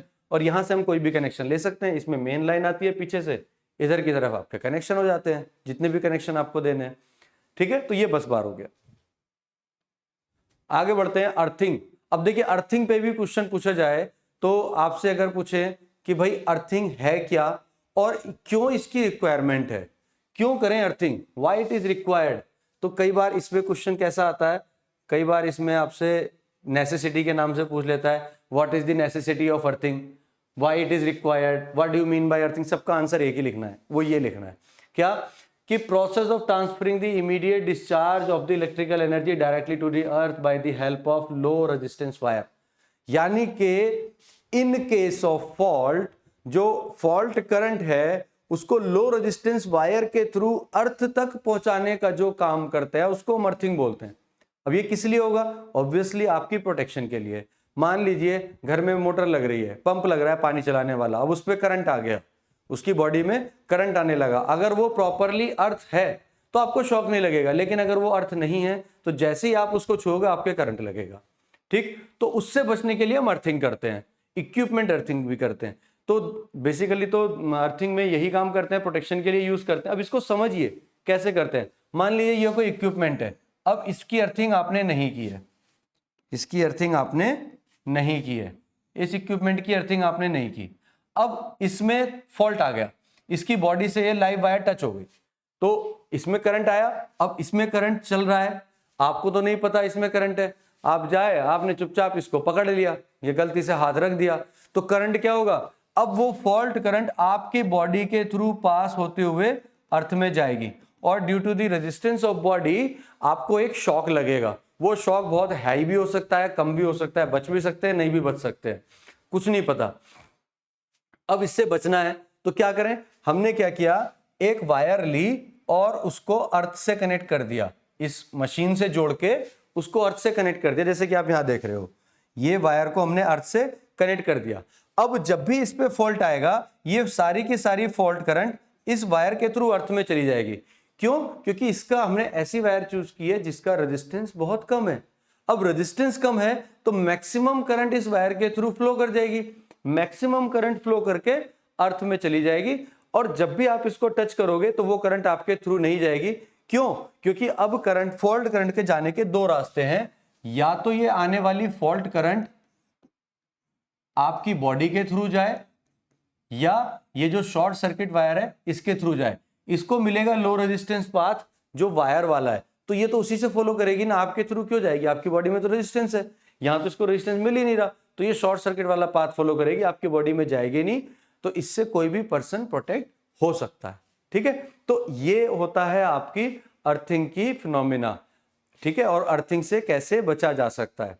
ठीक, अब इसमें बहुत सारी चीजें इसमें लिखी हुई हैं, क्योंकि आपको थ्योरी लिखनी पड़ेगी तो रीड तो करना पड़ेगा, बट मेन चीज है कॉन्सेप्ट। और कॉन्सेप्ट में समझ रहा हूं कि आपको समझ में आ रही होंगी चीजें कि क्यों अर्थिंग कर रहे हैं हम। प्रोटेक्शन के लिए कर रहे हैं बेसिकली। ठीक, इक्विपमेंट की प्रोटेक्शन के लिए कर रहे हैं, ह्यूमन की प्रोटेक्शन के लिए कर रहे हैं, और कैसे कर रहे हैं वो भी आपको बताया कि इक्विपमेंट को डायरेक्टली आपने कनेक्ट किया और अर्थ से कनेक्ट कर दिया। तो ये सब आता है, अर्थिंग क्या है और उसकी रिक्वायरमेंट क्या है, उसकी नेसेसिटी क्या है। ठीक है ना। अब इतना होने के बाद नेक्स्ट क्वेश्चन जो यहां से बनेगा वो क्या बनेगा, टाइप्स ऑफ अर्थिंग क्या है। ये क्वेश्चन भी एकेटीयू में पूछा गया है, इंपॉर्टेंट क्वेश्चन है, टाइप्स ऑफ अर्थिंग क्या है। ठीक है, कभी कभी इसमें टाइप्स को मेंशन करके डायरेक्टली पूछ लेता है कि explain plate earthing, explain pipe earthing. ठीक है, तो आप इंडिविजुअल भी एक्सप्लेन कर सकते हो, कोई दिक्कत नहीं है। तो अब टाइप्स ऑफ अर्थिंग जब आपसे पूछेगा तब आपको बताना है कि सर देखिए 3 तरीके से हम अर्थिंग कर सकते हैं, तरीके तो बहुत होते हैं बट आपके लिए 3 मेथड सफिशिएंट है। पहला रॉड अर्थिंग, दूसरा पाइप अर्थिंग और तीसरा प्लेट अर्थिंग। रॉड अर्थिंग में हम क्या करते हैं, अगर आप रॉड अर्थिंग की बात करें तो देखिए रॉड अर्थिंग में ये अर्थ है, लेवल है हमारी, ग्राउंड लेवल है, इसमें एक गड्ढा तो नहीं खोदते हैं, हम उस गड्ढे को खोद के उसमें नमक, चारकोल, ये इन सब का जो पाउडर होता है ना वो मिक्स करते हैं, और उसके बाद जो रोड होती है आपकी, हमने एक रॉड इसमें गाड़ दी। ठीक है, 2-2.5 मीटर से कम की नहीं होती रॉड, ठीक है, और मोटी होती है, और उस रॉड को हमने जमीन के अंदर धंसा दिया। ठीक है, पहले बहुत करते थे गांव में, अभी भी कोई बच्चा अगर हमारा ग्रामीण क्षेत्र का जुड़ा हुआ है हमसे तो उसको पता होगा गांव में कैसे अर्थिंग करते थे। नल में वायर बांधी और जमीन में एक सरिया सी गाड़ दी, ठीक है, उसमें पानी डालते रहते थे ताकि नमी बनी रहे, कंडक्टिविटी बनी रहे, और वो अर्थिंग के लिए यूज करते थे। ठीक है ना, तो गांव में तो आज भी करते हैं, कई गांवों में भी यूज करते हैं, ग्रामीण क्षेत्र में, शहरों में नहीं करते। ठीक है, अब जिसको भी हमें ग्राउंड करना है वो वायर वहां से कनेक्ट करके लाई इक्विपमेंट से और इस रॉड से कनेक्ट कर दी और ये अर्थ हो जाएगा। ठीक है, अब इसमें जितनी भी अर्थिंग है सब में एक चीज कॉमन है कि सब में ग्राउंड में हम नमक और कोल या जो चारकोल होता है उसका मिक्सचर बना के यूज करते हैं। रीजन क्या है कि ताकि अर्थ की जो कंडक्टिविटी है वो बढ़ जाए और उसकी मॉइस्चर को रिटेन करने की जो कैपेसिटी है वो बढ़ जाए, वो मॉइस्चर को ज्यादा देर तक अपने पास एब्जॉर्ब करके रख पाए और उसकी कंडक्टिविटी हाई रहे। ताकि कंडक्टिविटी हाई भी तभी तो करंट का, अर्थ का रेजिस्टेंस कम होगा और करंट ज्यादा से ज्यादा उसके थ्रू पास करेगी। ठीक है, तो इसलिए हम चारकोल का और सॉल्ट का मिक्सचर यूज करते हैं। तो ये तो हुई रॉड अर्थिंग। ये डायमेंशंस आप इसकी एक बार देख लेना कि 2.5 मीटर तक की रॉड होती है। ठीक है, 12.5 mm का डायामीटर होता है। तो ये सब चीजें हैं जिसको आप नोट कर सकते हैं, इसको आप नोट कर लीजिएगा। पाइप अर्थिंग में क्या होता है कि वही पैटर्न है, आपने अर्थ में एक गड्ढा किया, ठीक है, गड्ढा करने के बाद उसमें डिफरेंट लेयर बना दी, एक सॉल्ट की, एक कोल की, फिर एक सॉल्ट की, फिर कोल की, फिर सॉल्ट की, और इसमें एक पाइप आपने नीचे तक पहुंचा दिया, पाइप इसमें गाड़ दिया, और उस पाइप के अंदर आपने वायर कनेक्ट कर दी, उस पाइप के अंदर आपने वायर कनेक्ट कर दी। ठीक, और इसमें हम क्या करते हैं, एक फनल और लगाते हैं, एक फनल और अर्थ के लेवल तक पहुंचाते हैं जहां पे ये लेयर्स हैं, और ये फनल को ऊपर से कवर कर देते हैं। फनल इसलिए करते हैं, कभी कभी अगर हमें लगे कि कंडक्टिविटी कम हो रही है तो हम इस फनल के थ्रू पानी इसमें डालते रहते हैं ताकि नमी अंदर बनी रहे, मॉइस्चर बना रहे और कंडक्टिविटी आपकी हाई रहे। ठीक है, बाकी ये कंडक्टिव जो वायर है हमारी अर्थ वायर, वो यहाँ से कनेक्ट होके जा ही रही है अर्थ में। तो ये हमारी पाइप अर्थिंग हो गई, जिसमें पाइप के थ्रू करते हैं। डायमेंशंस गिवन है, 2 मीटर का पिट आपने खोद लिया, ठीक है, फिर 4 मीटर 2 मीटर ऊपर छोड़ देने के 4 मीटर का गड्ढा हो गया।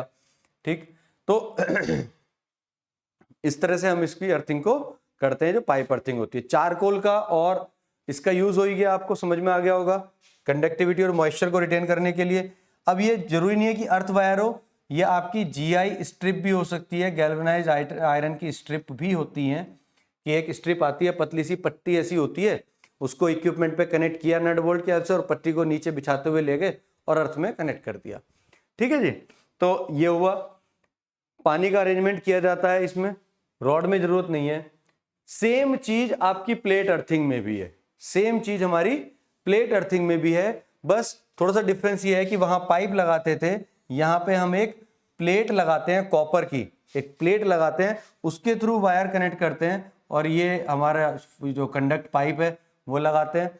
फनल इसमें भी दी, इसके बाद एक लेयर आपकी चारकोल की, फिर एक लेयर कॉमन सॉल्ट की, और इसमें फनल आपने डाल दिया। फनल इसलिए लगाते हैं पानी डालने के लिए। पानी क्यों डालते हैं? कंडक्टिविटी रिटेन करने के लिए, कंडक्टिविटी इंक्रीज करने के लिए, मॉइस्चर को मेंटेन रखने के लिए बार बार पानी की जरूरत पड़ती है, तो फनल का अरेंजमेंट होता है। ऊपर से तो सील्ड कर देते हैं, इसको दिखाई भी नहीं देता, तो ये पाइप का मुंह रहता है, केवल इसमें पानी डाल सकते हैं। तो ये हमारी प्लेट अर्थिंग होती है। तो ये सब चीजें हैं इसमें। तो मेरे ख्याल से इसको आप एक बार रीड कर लेंगे, आपको समझ में आ जाएगा। बहुत ज्यादा इसमें हम टाइम खराब ना ही करें तो अच्छा है। ठीक है, इसके बाद आता है lightning protection system. Lightning protection system क्या है कि जब कभी मौसम खराब होता है, बिजली कड़कती है, बादल गड़गड़ाते हैं, तो क्या होता है कि बिजली, कभी आपने सुना है ना कि वहां बिजली गिर गई, इतने लोग उसमें इतने लोगों का घर टूट गया, ठीक है, और या किसी के ऊपर गिर गई तो कोई आदमी खत्म ही हो गया। ठीक है, तो कई केस ऐसे होते हैं कि बिजली गिरती है। वो बिजली क्या है? बेसिकली जो हमारे क्लाउड्स होते हैं ना ऊपर, उसमें आयनाइजेशन होता रहता है, बहुत सारे आयंस होते हैं, और जब वो गैसेस जो उसमें होती हैं, तो जब गैसेस टकराती हैं तो वो बहुत ज़्यादा चार्ज इकट्ठा हो जाता है, और अर्थ के बीच में कैपेसिटेंस रहता है। एक अर्थ की लेयर हो गई, एक वो लेयर हो गई। अब चूंकि बरसात के मौसम में मॉइस्चर बहुत, कंटेंट बहुत होता है, वो सारा का सारा चार्ज अर्थ पे डिस्चार्ज हो जाता है। वो सारा का सारा जो बादलों में चार्ज इकट्ठा हुआ, बहुत ज़्यादा चार्ज, वो अर्थ पे आ जाता है, और जब वो अर्थ पे आता है उसी को कहते हैं कि बिजली गिर गई। अब ऐसे में जब वो इतना थाउजेंड्स ऑफ एम्पियर का करंट होता है, हम तो 4-5 एम्पियर के करंट को नहीं झेल सकते, वो थाउजेंड्स ऑफ एम्पियर का करंट आता है ऊपर से। उस करंट को अगर किसी के ऊपर वो आ जाए तो उसका तो मरना तय है, बच तो वो सकता नहीं। तो कैसे उससे बचा जा सकता है? उससे कैसे बचा जा सकता है, वो आपका अर्थ, ये जो हमारा लाइटनिंग प्रोटेक्शन सिस्टम होता है, उसमें हम समझेंगे। ठीक है, तो लाइटनिंग प्रोटेक्शन सिस्टम में जो मेन कंपोनेंट आपका होता है, किसको उसको बचाने के लिए? इक्विपमेंट को बचाने के लिए, या मेनली तो बिल्डिंग और स्ट्रक्चर को बचाने के लिए, या जो आपके जैसे टावर होते हैं बड़े बड़े, उन टावर में, अब मान लीजिए कोई टेलीकॉम का टावर है, उसके ऊपर अगर बिजली गिर जाए तो अंदर के सारे इक्विपमेंट खराब हो जाएंगे। ठीक है, या आपका जो बिजली का टावर है, उसके आप बचाने के लिए उसका यूज करते हैं, तो वहां पे भी हम लाइटनिंग प्रोटेक्शन सिस्टम यूज करते हैं। तो करते क्या है? इन सब की प्रोटेक्शन के लिए यूज करते हैं। ठीक है, अब लाइटनिंग प्रोटेक्शन सिस्टम से एक लाइन देखो, इसमें बड़ी इंटरेस्टिंग मैंने लिखी है हमने, कि ये लाइटनिंग होने से नहीं रोकेगा, लाइटनिंग से होने वाले नुकसान से आपको बचाएगा। ठीक है ना, लाइटनिंग तो जो होनी है वो होके रहेगी, उसको तो नहीं रोक सकते, लेकिन अगर बिजली गिरी तो वो आप पे ना गिरे, उस लाइटनिंग प्रोटेक्शन सिस्टम से होते हुए अर्थ में चली जाए, वो हमारा मेन पर्पस है। ठीक है, अब रिस्क की बात करते हैं, किस किस को रिस्क होता है लाइटनिंग से? तो रिस्क टू पर्सन्स होता है, एनिमल्स को भी हो सकता है, इक्विपमेंट को भी हो सकता है, कुछ भी चीजें जिस पे गिरेगी वो चीज खत्म है, खराब है। ठीक है, तो कैसे करते हैं, उसके एलिमेंट्स क्या हैं उसको समझते हैं। उसको हम बोलते हैं लाइटनिंग अरेस्टर्स। कुछ इस तरह के होते हैं, रॉड होती है, ऊपर से नुकीला होता है, ये अट्रैक्ट करता है बिजली को अपनी तरफ। अगर आसपास इसके बिजली गिर रही होगी तो ये उसको अपनी तरफ अट्रैक्ट कर लेगा। अब अट्रैक्ट अगर ये करेगा तो ये बिजली को अपनी तरफ अगर खींच ले रहा है ना, तो खींचेगा तो क्या होगा कि सारी बिजली इसके थ्रू आएगी, सारी बिजली इसके थ्रू आएगी। जैसे ये घर है, घर के ऊपर लगा हुआ है, ये लगा हुआ है, अब बिजली गिरी तो उसने इसको अट्रैक्ट कर लिया, अब ये बिजली इसके थ्रू आई, अब यहाँ ये लो रेजिस्टेंस वायर इसमें कनेक्ट हो रखी है घर में, और ये कनेक्ट होते होते फिर ये ग्राउंड में चली गई, ये ग्राउंड में चली गई। तो इससे क्या होगा कि आपके घर में नहीं जाएगी, सारी की सारी करंट इस लो रेजिस्टेंस वायर से होती हुई ग्राउंड में चली जाएगी और ग्राउंड में एब्जॉर्ब हो जाएगी। तो आपका जो घर है, जो इक्विपमेंट्स हैं, वो प्रोटेक्ट हो जाएंगे। तो इसको हम बोलते हैं लाइटनिंग अरेस्टर या लाइटनिंग रॉड। इस पूरे सिस्टम को हम बोलते हैं लाइटनिंग अरेस्टर या फिर इसको बोलते हैं लाइटनिंग रॉड। तो यही इसके कंपोनेंट्स है, क्या, एयर टर्मिनल्स, ठीक है, मेटल रोड, जो ये वाली जो रॉड है इस पे जो अट्रैक्ट करेगा, मेन कंडक्टर केबल, ये जो केबल चल रही है यहां से तो नीचे तक केबल ही जाएगी ये, ठीक है, ये मेन कंडक्टर केबल हो गई, ठीक है, कॉपर की होती है इन जनरल। ग्राउंड रॉड हो गई जो अर्थ में यूज होगी, जब हमने अर्थिंग कर रखी है उस अर्थ में यूज करेंगे ग्राउंड रॉड का। बोल्ट वगैरह लगे होते हैं, हार्डवेयर लगे होते हैं। लाइटनिंग अरेस्टर होता है, इसी को बोलते हैं लाइटनिंग अरेस्टर, जो लाइट को अरेस्ट करता है, लाइट को अपनी तरफ खींचता है। तो these are the main component of a lightning protection system. अभी तक ये एग्जाम में नहीं आया, हालांकि बहुत ज़्यादा पेपर भी नहीं हुए इस नए सिलेबस के साथ में, अभी तक ये एग्जाम में नहीं आया, लेकिन आ सकता है क्योंकि अभी तक नहीं आया, सिलेबस में तो है ही। लास्ट टॉपिक जो आता है इसका, fourth and last topic, types of batteries. तो देखिए जहां बात करते हैं ना टाइप्स ऑफ बैटरीज की, तो जनरली एक ही क्वेश्चन बनता है इससे, लेकिन इसमें क्वेश्चन कई तरीके से बताने वाले बताते हैं। दो तरह की बैटरी होती है, प्राइमरी और सेकेंडरी। प्राइमरी और सेकेंडरी। प्राइमरी बैटरी वो होती है यूज एंड थ्रो वाली, जैसे पेंसिल सेल हो गया आपका जो रिमोट में लगाते हैं, ठीक है, यूज किया और फेंक दिया जब डिस्चार्ज हो गया। घड़ी में लगाते हैं, यूज किया, जब डिस्चार्ज हो गया फेंक दिया, वो प्राइमरी सेल है जिनको हम रिचार्ज नहीं कर सकते। सेकेंडरी बैटरी वो होती है जिनको हम रिचार्ज करते हैं बार बार, जैसे घर के इन्वर्टर पे लगने वाली लेड एसिड बैटरी, ठीक है, मोबाइल में लगने वाली लिथियम आयन बैटरी, कार में लगने वाली लिथियम आयन बैटरी, ठीक है, lead acid battery, nickel iron battery, nickel cadmium battery, nickel metal hydride cells हो गए। ये सब रिचार्जेबल बैटरीज होती है और ये सब कैसी बैटरी कहलाती हैं? सेकेंडरी बैटरी कहलाती हैं। तो अगर आपसे पूछा जाए कि explain different types of batteries या क्लासिफिकेशन ऑफ बैटरीज दीजिए, तो आपको जस्ट बताना है कि साहब प्राइमरी टाइप की होती है, सेकेंडरी टाइप की होती है। अब इसके अलावा क्या पूछ सकता है? मान लीजिए ये क्वेश्चन भी AKTU में आया हुआ है यार, इंपॉर्टेंट क्वेश्चन है एग्जाम पॉइंट ऑफ व्यू से, रिपीट होने वाला क्वेश्चन है, रिपीट होगा, लेकिन आप इतना लिख के इसमें छोड़ सकते हैं। अब इसी में अगर वो मान लीजिए, चलिए वो बाद में आएगा। इसके बाद आपको ये क्वेश्चन भी बहुत इंपॉर्टेंट है, important characteristic of battery. Battery की कैरेक्टरिस्टिक क्या क्या होंगी? तो क्या क्या कैरेक्टरिस्टिक होंगी? सबसे पहली कैरेक्टरिस्टिक होगी नॉमिनल वोल्टेज। जो बैटरी के सेल्स होते हैं ना अंदर, वो सेल्स ऐसे सीरीज में कनेक्ट होते हैं, ठीक है। अब मान लीजिए 12 वोल्ट की बैटरी है तो 2-2 वोल्ट के 6 सेल लगा दिए, ठीक। अब हम इसको सीरीज में जो वोल्टेज हमारा बन के आया वो कितना आया? 12 वोल्ट। तो ये क्या बताता है? It indicate on a battery depending on the amount of cell connected in series it open circuit voltage of a battery, ठीक है। तो ये ओपन सर्किट वोल्टेज है बैटरी का, 12 वोल्ट की बैटरी है तो 12 वोल्ट बताएगी, ठीक है। तो ये नॉमिनल वोल्टेज हो गया। जो जनरल 12 वोल्ट की बैटरी हम बोलते हैं ना घर में कि 12 वोल्ट की बैटरी लगानी है, वो 12 वोल्ट की बैटरी मतलब नॉमिनल वोल्टेज। बैटरी कैपेसिटी और बैटरी लाइफ। बैटरी कैपेसिटी को डिनोट करते हैं एम्पियर आर से, AH। जब आप बैटरी लेने जाते हो तो आप बताओगे कि मुझे सपोज घर के लिए चाहिए तो 150 AH की बैटरी चाहिए या 200 AH की बैटरी चाहिए, 200 एम्पियर आर। मतलब 200 एम्पियर आर का मतलब यह है कि 1 घंटे में वो 200 एम्पियर निकाल सकती है। मान लीजिए कि आप पर आर 20 एम्पियर ही निकालते हैं, 20 एम्पियर निकालते हैं, तो आप उसको कैलकुलेट कर सकते हैं कि कितने घंटे वो आपकी चलेगी। 10 घंटे में 200 एम्पियर निकल जाएंगे, यानी कि अगर पर आर आप 20 एम्पियर यूज कर रहे हैं तो 10 घंटे तक वो बैटरी आपकी चलेगी। अगर आप 10 एम्पियर यूज कर रहे हैं तो 20 घंटे आपकी बैटरी चलेगी। 5 एम्पियर यूज कर रहे हैं तो 40 घंटे आपकी बैटरी चलेगी, ठीक है। तो वो कैपेसिटी से आप बता सकते हो कि कितना बैकअप है उसका बैटरी का, कितनी उसकी लाइफ है। समझ रहे हैं कि भाई 200 AH का मतलब ये हो गया 200 एम्पियर इन 1 आवर। अगर मैं कहूं कि मेरा तो लोड 10 एम्पियर का ही है तो 10 एम्पियर इक्वल टू कितना हो गया? 10 एम्पियर में आपका आ जाएगा यहाँ पे 20 आवर, 20 घंटे चलेगी। 5 एम्पियर में 40 घंटे चलेगी, तो निकाल सकते हैं, ठीक है। वो होती है बैटरी लाइफ। और ये इसका फॉर्मूला है आपका battery capacity ID into TD, discharging current into discharging time. कितनी करंट जा रही है डिस्चार्ज होते हुए और कितना टाइम जा रही है। और इसमें एक चीज और लिखनी होती है कि ये जो till its voltage fall to a specified value, मतलब ऐसा नहीं है कि करंट को आप डिस्चार्ज करते जा रहे हैं उसका वोल्टेज लेवल भी 12 वोल्ट से कम लेके आ गए। वोल्टेज लेवल जो स्पेसिफाइड है उससे तो कम नहीं होना चाहिए, उससे कम हो गया तो बैटरी डीप डिस्चार्ज में चली जाएगी, फिर तो उसको चार्ज कराने का अपने आप में एक टेढ़ी खीर है, ठीक है ना। तो डिस्चार्ज होगी लेकिन एक लिमिट तक, ठीक। उसके बाद स्पेसिफिक ग्रेविटी ऑफ इलेक्ट्रोलाइट, जो अंदर उसके अंदर जिसको हम बोलते हैं तेजाब डाल दिया बैटरी में, लेड एसिड, वो जो एसिड होता है वो इलेक्ट्रोलाइट होता है, वो बेसिकली उसके रेजिस्टेंस को भी बताता है कि जो उसका इंटरनल रेजिस्टेंस है वो कितना होगा।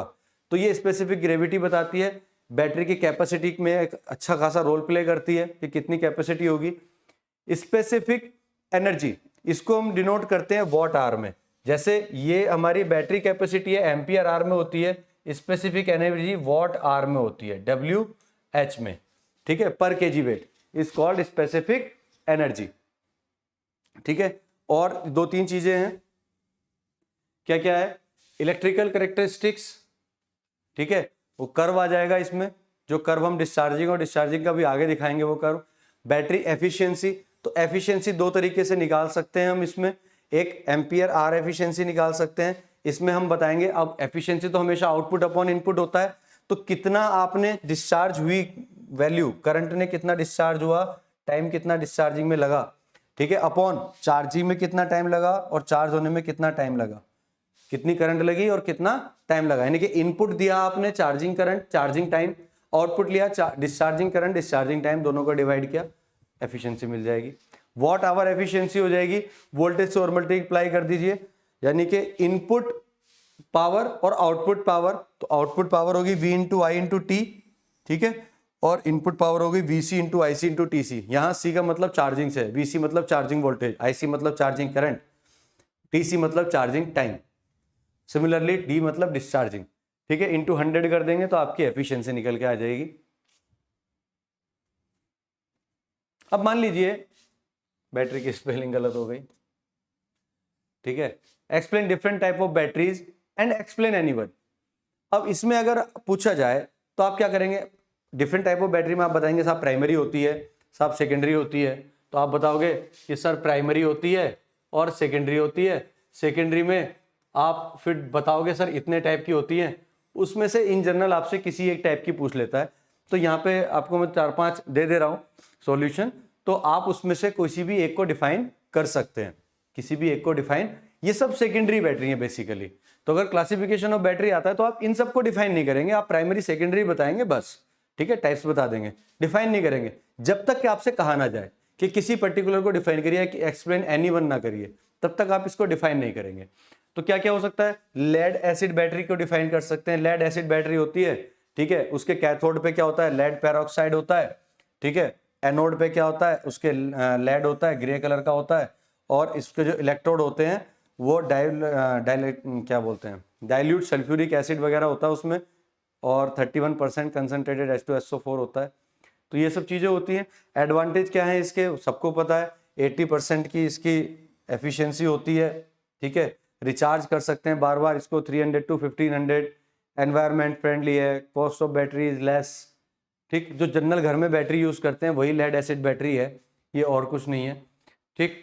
तो ये 2-3 टाइप के हैं, इस पर हम बहुत ज़्यादा टाइम खराब नहीं करेंगे। निकिल कैडमियम बैटरी डिफाइन करना चाहते हैं तो वो कर सकते हैं कि साहब इसके एनोड पे कैडमियम होता है, कैथोड पे निकिल हाइड्रोक्साइड होता है, इलेक्ट्रोलाइट जो इसमें यूज़ करते हैं वो पोटेशियम हाइड्रोक्साइड होता है, KOH, ठीक है। एडवांटेज इसके मेंशन कर सकते हैं और डिसएडवांटेज मेंशन कर सकते हैं।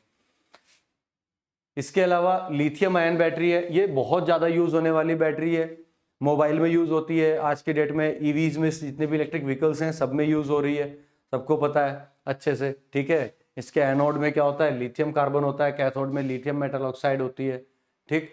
इलेक्ट्रोलाइट नॉन एक्यूजियस इलेक्ट्रोलाइट होता है, मतलब पानी जैसा नहीं होता, ठीक है ना। और इसके एडवांटेज क्या है वो सबको पता है, अगर इसके भी एडवांटेज आज की डेट में किसी को नहीं पता तो इसका मतलब वो दूसरी सदी में जी रहा है। लिथियम आयन का एडवांटेज ही एडवांटेज है जो सबसे ज़्यादा यूज़ हो रहा है इसीलिए, ठीक है। कॉम्पैक्ट होती है साइज में, कम रेटिंग के लिए, इजी टू कैरी हो जाती है, ठीक है, ट्रस्ट आप ज़्यादा कर सकते हो इस पर, इसका बैकअप ज़्यादा होता है, ठीक है, सब चीज़ें इसमें अच्छी हैं, ठीक है, निकल आयरन और एडिसन बैटरी होती है। ये कर्व आप इसमें ड्रॉ कर सकते हो। कई बार कर्व भी अलग से पूछ लेता है कि ये चार्जिंग कर्व है जो चार्ज के टाइम आपको दिखा रहा है कि कितना ईएमएफ वोल्टेज में बन रहा है और ये डिस्चार्जिंग में कितना वोल्टेज गिर रहा है।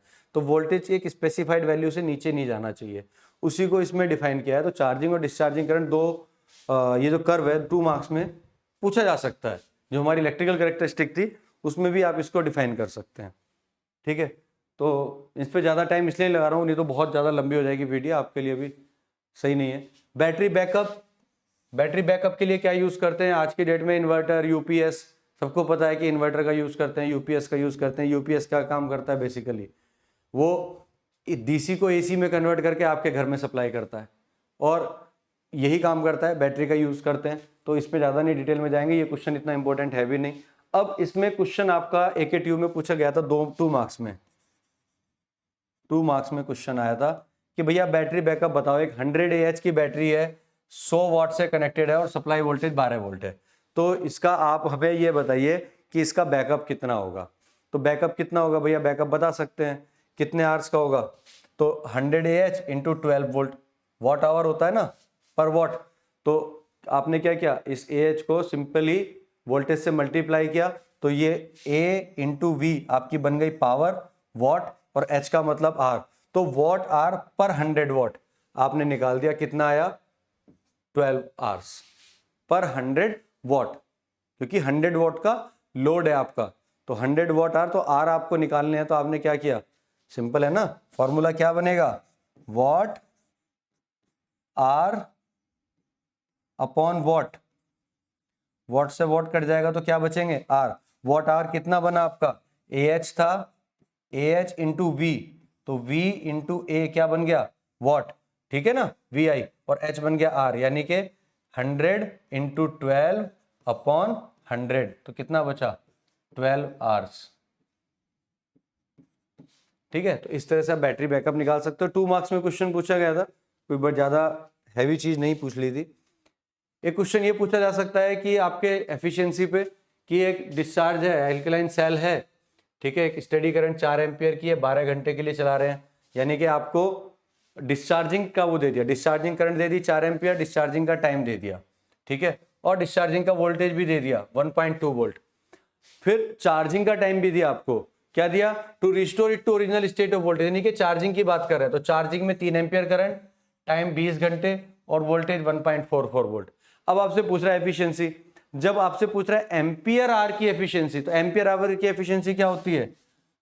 ID into TD upon IC into TC into 100। बस वैल्यू रखिए, यहां से उठा के आपको आंसर मिल जाएगा 4 इंटू 12 अपॉन 3 इंटू 20 इंटू 100, और आ जाएगा 80%।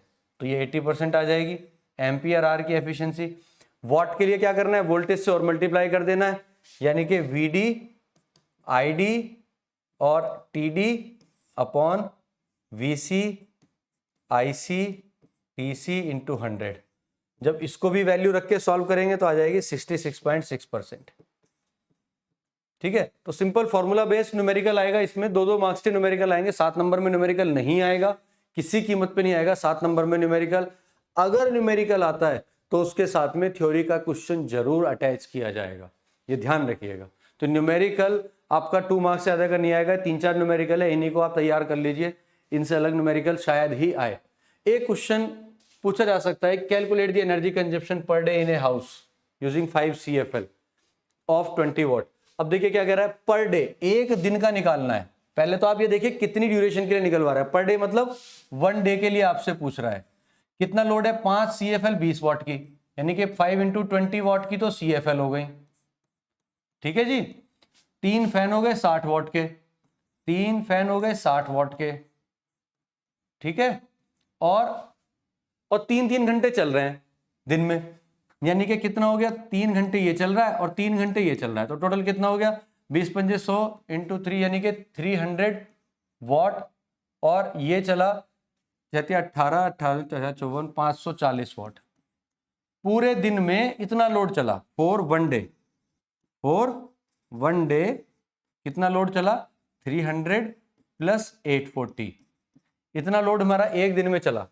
ठीक है जी, इतना लोड एक दिन में चला तो इसको जोड़ लीजिए, सॉरी 540 था तो ये कितना हो गया 840 वॉट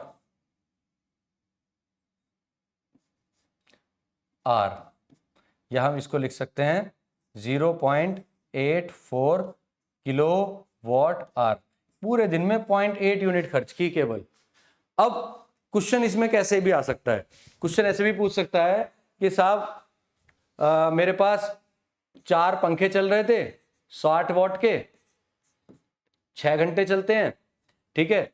3 ट्यूबलाइट हैं 20 वॉट की, 12 घंटे चलती हैं। एक एसी है मेरे पास 1.5 किलोवाट की यानी कि 1500 वाट की, जो 6 घंटे चलती है। एक मेरे पास मान लीजिए वॉशिंग मशीन है, वॉशिंग मशीन मेरी 500 वॉट की है, वो 2 घंटे चलती है। तो आपने करना क्या है, पहले आपने पूरे का लोड निकाल लेना है। अब पूरे दिन में 4 घंटे 6 घंटे चला, यानी कि 4 फैन है तो 4 छंग 24 इंटू 6, तो ये हो गया 6 चौक 24, 4 6 दूनी 12 और 4 16, 600, 4 2 6 दूनी 12 और 2 1440 ये हो गया, ठीक है। 4 फैन अगर मेरे 6 घंटे चल रहे हैं, 3 ट्यूबलाइट मेरी 20 की हो गई यानी कि 60 वॉट, और कितनी चल रही 12 घंटे यानी कि 720 वॉट ये चल गया। ये मेरा चल गया कितना 6 घंटे यानी कि 9000 वॉट, और ये मेरा चल गया 2 घंटे के लिए 500 वॉट का है, एक मशीन है तो 500 इंटू 2 1000 वॉट। तो टोटल कितना हो गया मेरे पास 1000 9 10,000 11,000, तो ये हो जाएगा टोटल 1440 प्लस 720 0 6 और 7 4 11 1 10 11 12 12,160 वॉट, ठीक है। एक दिन में चला ये कितने दिन में चला है, एक दिन में, यानी कि मैं लिख सकता हूं 12.16 किलो वॉट आर। अब मान लीजिए आपसे पूछे कि मुझे ये बताओ अगर इतना ही लोड डेली चलता है तो एक महीने में कितना आएगा, तो भैया 30 दिन से मल्टीप्लाई कर दो, हो गया ना एक दिन का। कैलकुलेट कर लेंगे, अगर एग्जाम में क्वेश्चन इस तरह से आता है तो एक महीने निकल गया। आपसे कहता है कि लीप ईयर में बताओ, तो लीप ईयर के लिए क्या करेंगे 366 से मल्टीप्लाई कर दो। आपसे पूछेगा नॉर्मल ईयर में बताओ तो 365 से मल्टीप्लाई कर दो। आपसे पूछे कि ये बताओ कि एक महीने में कितना बिल आएगा और यूनिट दे दे कि आपको 8 रुपए यूनिट है, तो आप क्या करोगे 12.16 और ये 30 दिन चला और एक यूनिट की खर्चा कितना है 8 से मल्टीप्लाई कर दिया तो आपका टोटल बिल निकल के आ जाएगा इन 1 मंथ, इन 1 मंथ, ठीक है। आपसे पूछेगा 365 दिन में निकाल दो तो 365 से मल्टीप्लाई कर दो, निकल जाएगा, ठीक है। तो इस तरह से आप पूरे साल का भी निकाल सकते हो, पूरे महीने का भी निकाल सकते हो, एक दिन का भी निकाल सकते हो, जितना भी आपसे पूछा जाए। तो किसी भी तरह से क्वेश्चन पूछा जा सकता है ये, तो इस तरह से आप इस क्वेश्चन को कर सकते हैं, ठीक है। आज के लेक्चर को यहीं पे एंड करते हैं, सारे ज्यादातर क्वेश्चन कवर हो गए। फिर भी मैं आपको कहूंगा जो सॉल्यूशन है उसमें 1-2 क्वेश्चन और आपको मिलेंगे, वहां से भी आप रेफर करिए। सारा एप्लीकेशन में फ्री मटेरियल पड़ा हुआ है, इसके भी जितने नोट्स होंगे आपको वहां पे मिल जाएंगे एप्लीकेशन में, ठीक है। तो इसके बाद हम रिकॉर्ड करेंगे अपना यूनिट नंबर 1 का 1 शॉट, ठीक है। तो मिलते हैं नेक्स्ट क्लास में।